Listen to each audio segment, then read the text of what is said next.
Bienvenue sur votre chaîne préférée YouTube Veille du Monde, où nous vous apportons l'actualité dans ses faits et ses détails. Restez scotchés. Merci.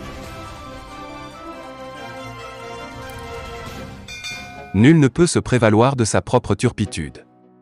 Cette règle de bon sens est en train d'être allègrement enjambée par les officiels ivoiriens, relayée bruyamment sur les réseaux par une bande d'histrions qui ont décidé, dans cette affaire des 49 Ivoiriens au statut trouble, de faire passer la victime, le Mali, pour le coupable.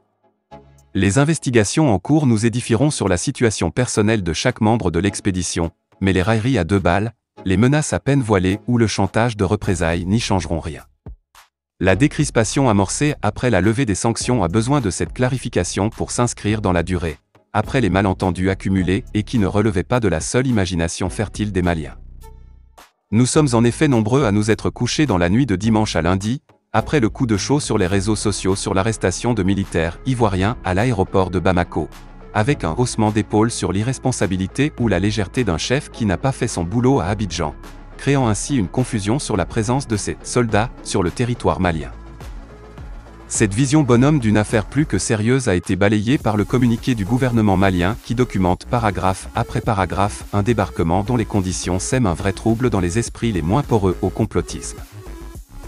À ces faits qui accréditent plutôt l'idée d'une opération « barbouze », les Ivoiriens ont opposé des réponses tantôt saugrenues, parfois incohérentes, mais toujours de mauvaise foi.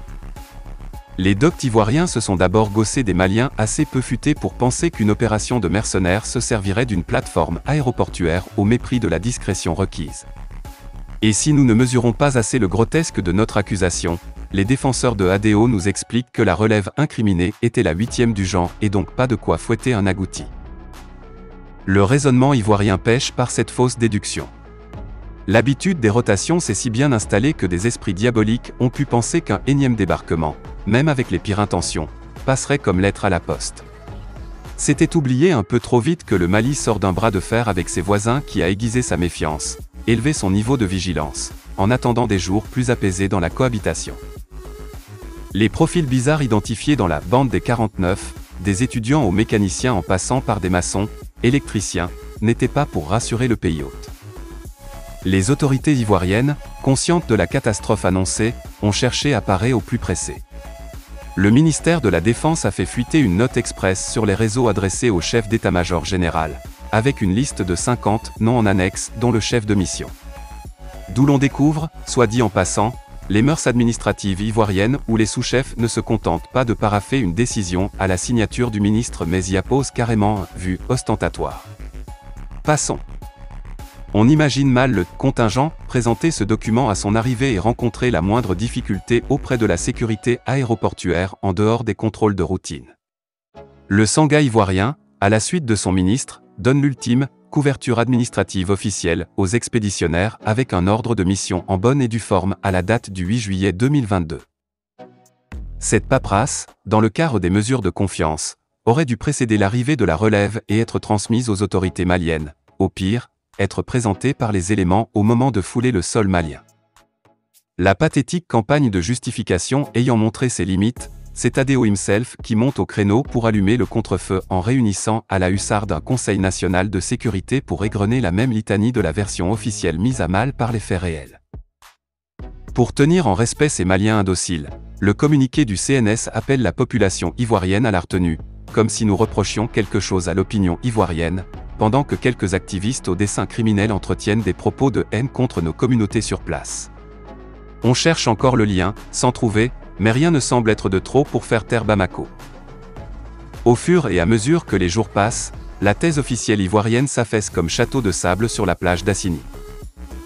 C'est le porte-parole de la MINUSMA qui, après une réponse oiseuse aux premières heures du scandale, a fini par être recadré par son organisation. La mission des Nations Unies n'est pas concernée par le sulfureux dossier. Le contingent allemand bénéficiaire des prestations du groupe de sécurité ivoirien a vite écarté tout lien avec les mécanos, électriciens, vendeurs en tenue et armés venus de Côte d'Ivoire. Mais le dernier clou dans le cercueil du mensonge ivoirien est venu de l'ONU qui affirme que les 49 soldats ivoiriens ne sont pas des éléments nationaux de soutien à la MINUSMA. Fermez le ban. Maintenant que l'écume de la vague de dénégation retombe, il faudra, côté malien, pousser les investigations sur les buts réels poursuivis par cette opération qui enfonce encore un coin dans les relations entre nos deux pays. Cette clarification doit se faire sans excès ni faiblesse. Cette affaire n'est pas sans rappeler le téléphone GATT entre Bamako et Abidjan lorsque dans une conversation sans filtre, ADO et l'ancien PM, Boubou Cissé, avait dit tout le bien qu'il pense de la transition au Mali et de son incapacité à tenir le choc des sanctions économiques de la CEDEAO. On connaît la suite.